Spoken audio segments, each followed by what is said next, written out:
Hello and welcome back to the Cosmic Engine and welcome to Legend of Dungeon. Now, Legend of Dungeon is an indie action RPG roguelike developed by husband and wife team Robot Loves Kitty. One of the best things I love about this particular game is the fact that husband and wife, Calvin and Alex, dropped and sold everything to focus on game development, which included selling their home and going to live and develop the game in a treehouse. No, I am not joking. So back in December last year of 2012, the game got kickstarted 650% over what it asked for. And not only that, but in April this year, 2013, the Steam Greenlight community gave it the go-ahead, and now the game is set to be released on September 13th, 2013. So the game itself is set in a 26-level procedurally generated dungeon, which, as you can expect, gets more difficult each level. And boy, does it. It's a roguelike in nature, meaning that, oh yes, there is lots and lots of permadeath. If you are, however, playing co-op, you can turn into a ghost and have a chance of resurrection, provided that your other players don't die as well.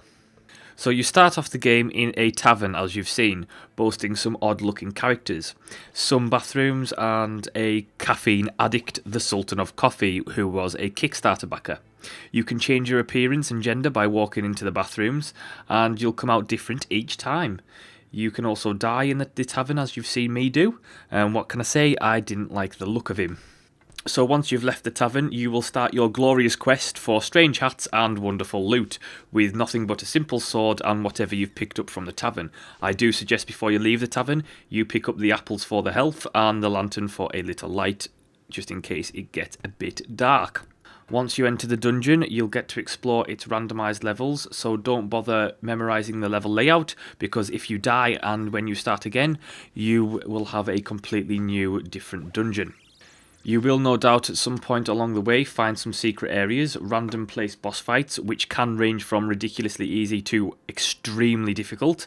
And sometimes if you encounter a boss early on, it's best to skip it. For example, on the first level on one playthrough, I found myself an ogre boss, basically in the second room that I went in, and he could one-shot me easily.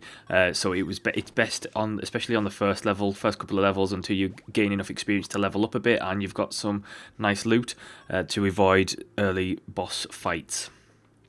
One of the first things you'll notice about the game is its shaded pixel graphics and its real-time shadows, which I think gives the game real character. It makes going through almost pitch black areas with a small lantern really atmospheric, because after all, a vampire could be lurking around the next corner and kill you instantly. The game also boasts an impressive 244-song soundtrack, and it's implemented dynamically, meaning the game's music changes depending on what enemies you're encountering and the environment and that kind of thing. It means the game's soundtrack will sound different on each playthrough, so it's not just a set soundtrack for each particular area. One of the best things about the game is its character and its almost tongue-in-cheek nature. The amount of hilarious items that you find is fantastic, especially the hats. My Kitty of Feebleness was a great treasure of mine, and what it was simply a cat sat on top of my head. The game does feature multiplayer and it's co-op for up to 4 players. Sadly, there is not online multiplayer, which I personally would have really enjoyed and liked to see in the game. But you can get 3 friends round, grab some controllers as the game features full controller support and rebindable keys, and go dungeon crawling with your mates. The game hosts a great variety of enemies, from bats, slimes and snakes, to hordes of skeletons, vampires, ogres and demon lords. Combat is fast-paced but quite limited, and you can and you will die often, especially if you do not run away and heal. One issue I have is with the potions. Now, although they have imaginative names, I would have liked if they just said what they did. There's nothing wrong with labelling a health potion a health potion. At least then I know what it does on off glance. One particular personal issue I have with the game is the storyline, or lack of. In Legend of Dungeon, there isn't really a storyline, or at least there isn't really an in-depth storyline. I'm a sucker for a good RPG storyline, and I would have loved to see some really in-depth story or possible narration on each level, and I really do think it would have added something extra to the game.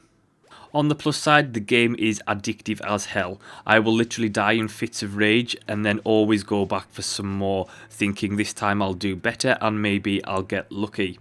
The online leaderboards add a sense of competition, and I'm always trying to beat my last score and get deeper into the dungeon. However, on the downside, with the game being a roguelike and its randomised nature, sometimes the game can really be a dick. Ridiculously hard bosses on early levels, complete lack of weapon drops on occasion, poor health regeneration and limited combat ability can make some playthroughs really frustrating. But as I said, it is pretty addictive, so you will always go back for some more punishment. All in all, for £6.99, around $10 in the US, the game is great. It's a great little indie title and one with real monetary value. I think you definitely get your money's worth here, in my opinion. What the game lacks in real RPG quality story, it makes up for in random fun and character. Make sure to make this one of your indie pickups on Steam. The game is available on PC, Mac and Linux. And thank you so much for watching, and I will see you next time.